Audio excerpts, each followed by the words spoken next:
Good morning, good afternoon, or good evening, and assalamu alaikum. Today is Sunday, October 29th. It is now 2 weeks until Rocky Run, and I am ready to share a little bit more of my journey to Islam. We're going to continue the story of who I am before Islam. And I think I'll start video number 3 with my grandmother. My grandmother was from South Philadelphia, but she migrated to D.C. when she was about, 17, 18. She was young. And she was a mother of 10 children. And I met her right before she was about to retire from working in the government. So I'll start my story at my grandmother's retirement party. So we're in Philadelphia. I don't see my grandmother too often, but every time I go and see her, she's warm-hearted, 1,000-watt smile, and very welcoming. Plus, she got a big house. She was the definition of Soul Food Sunday. Everybody came to the house for dinner for Sundays. She always had something cooking on the plate. She was a big lady, but a little short. She was tiny, like 5'2", 5'3". She was short. So at this retirement party, I'm about 10 years old. There's like 100 people. So it's 100 people there. And they're all there for my grandmother. So in my mind, my grandmother must be the manager because she got a big house. So she must be making bank. She can afford to take care of all her kids. She got a big old family. And at this time, I didn't see a man in the picture. My grandfather had passed away when my mother was 4. So I never met my grandfather. Never saw him. So in my mind, my grandmother was an independent woman. That was the belief I carried with me for a long time. Now, this is me at 10. These are all the assumptions that I added to my grandmother that I carried for me. Because I'm thinking, I don't need a man. Because I see my grandmother doesn't have one and she got a whole bunch going on. My mom doesn't have one and she got a whole bunch going on. So, okay. So I'm going to tell you, this is like 20 years later. I think I was well into my 30s when I found out that my grandmother was a cleaning lady. I was like, are you serious? What? She can't be a cleaning lady.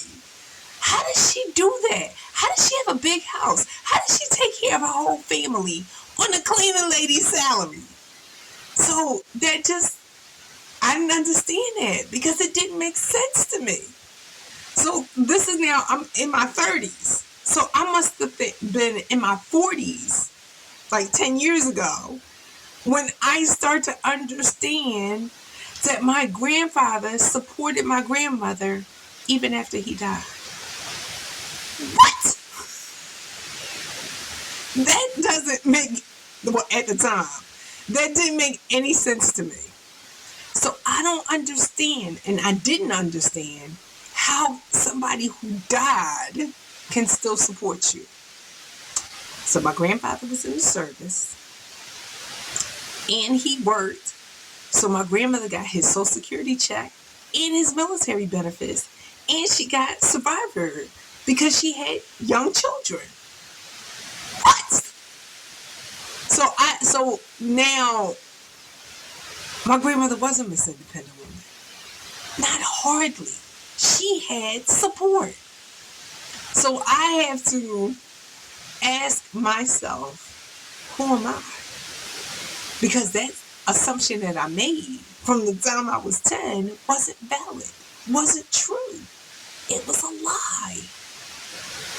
It was something I made up, trying to piece together a story. So now I have to reevaluate who I am on this journey. Because I think I've had a lot of male support, but I discounted it because I wanted to be an independent woman when that wasn't even true. So I got some reevaluation to do as I go forward on the next journey. the next part of this journey. And the question I have for myself, is a relationship going to bring me closer to Allah or pull me away from Allah? I don't know the answer to that question. So it's time for me to do some reflection. And that's why I love NaNoWriMo. NaNoWriMo is when I evaluate and reflect. This is not a question I wanted to ask of myself, but it's something I need some clarity on. And I'm okay with asking and getting clarity and reevaluating all the information that I have.